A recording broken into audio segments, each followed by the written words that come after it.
بسم اللہ الرحمن الرحیم۔ السلام علیکم، آپ دیکھ رہے ہیں الف نیوز اور میں ہوں آپ کے ساتھ ماجد علی۔ شامل کرتے ہیں آج کی online headlines. Pakistan کی بھارت میں مسلمانوں کے خلاف تشدد کی حالیہ لہر کی شدید مذمت۔ پاکستان نے بھارت میں مسلمانوں کے خلاف تشدد کی حالیہ لہر اور انہیں نشانہ بنانے کی شدید مذمت کی ہے۔ نیوز رپورٹ کے مطابق پاکستان کے دفتر خارجہ کی جانب سے جاری بیان کے مطابق پاکستان بھارت کی مختلف ریاستوں میں مسلمانوں کے خلاف پرتشدد مہم اور انہیں ٹارگٹ کر کے حملے کرنے کی سخت الفاظ میں مذمت کرتا ہے۔ شامی جنگجو یوکرین کی جنگ میں شامل ہونے کے لیے تیار۔ شام کے جنگجو یوکرین کی جنگ کا حصہ بننے کے لیے تیاری پکڑ رہے ہیں۔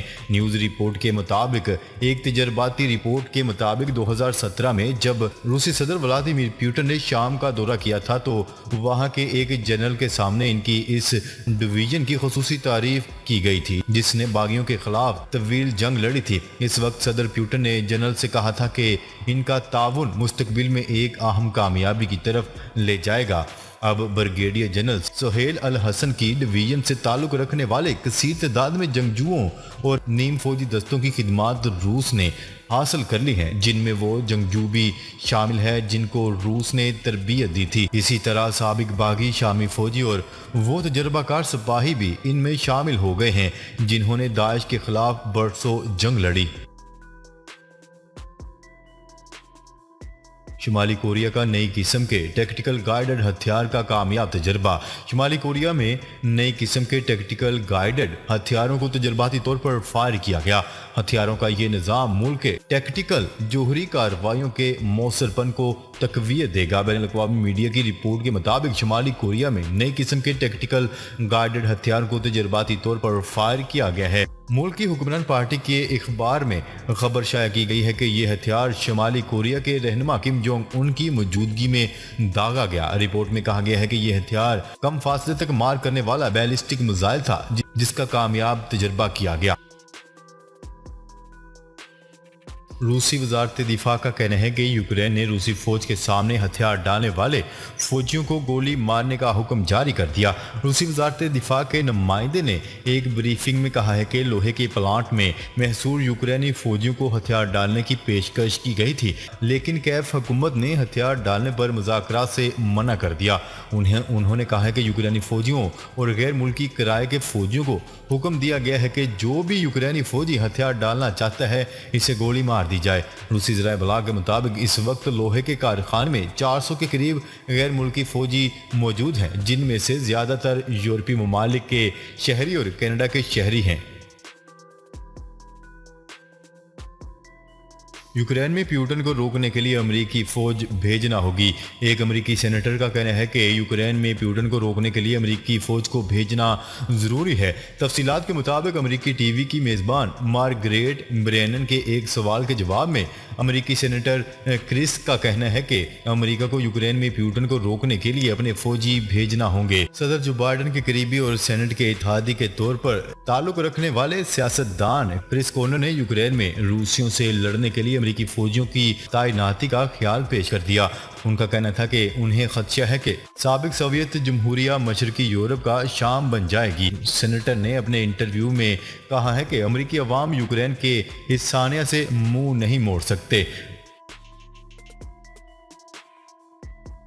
جنوبی افریقہ میں بارشوں اور سیلابی ریلے نے بڑے پیمانے پر تباہی مچا دی، جس کے نتیجے میں ہلاک ہونے والوں کی تعداد 443 ہو گئی۔ عالمی خبرساں ادارے کی رپورٹ کے مطابق جنوبی افریقہ میں بارشوں اور سیلاب سے متاثرہ علاقوں میں 4 دن بعد بھی امدادی کاموں کے دوران لاشیں ملنے کا سلسلہ جاری ہے اور ہلاکتوں کی تعداد 443 ہو گئی۔ ریسکیو ادارے کے ترجمان نے میڈیا کو بتایا ہے کہ اب بھی 50 سے زائد افراد لاپتہ ہیں جن کے ہلاک ہونے کے امکانات بڑھ گئے ہیں۔ امدادی کاموں کے دوران زیادہ تر لاشیں تباہ گھروں اور مٹی کے تودے کے ملبے سے ملی۔ کچھ لاشیں سیلابی ریلے میں بہہ جانے کے باعث دور دراز مقام سے ملی ہیں۔ وفاقی حکومت کا ثانیہ مری سے متعلق تحقیقات کا فیصلہ۔ ذرائع کے مطابق حکومت نے فیصلہ کیا ہے کہ ثانیہ مری کے ذمہ داران کے خلاف کارروائی کی جائے گی۔ ثانیہ مری کو کسی صورت نظر انداز نہیں کیا جا سکتا۔ کیا رہے کہ مری میں برفباری کے بعد ہونے والے ثانیہ کی انکوائری رپورٹ سامنے آنے کے بعد سابق وزیر اعلیٰ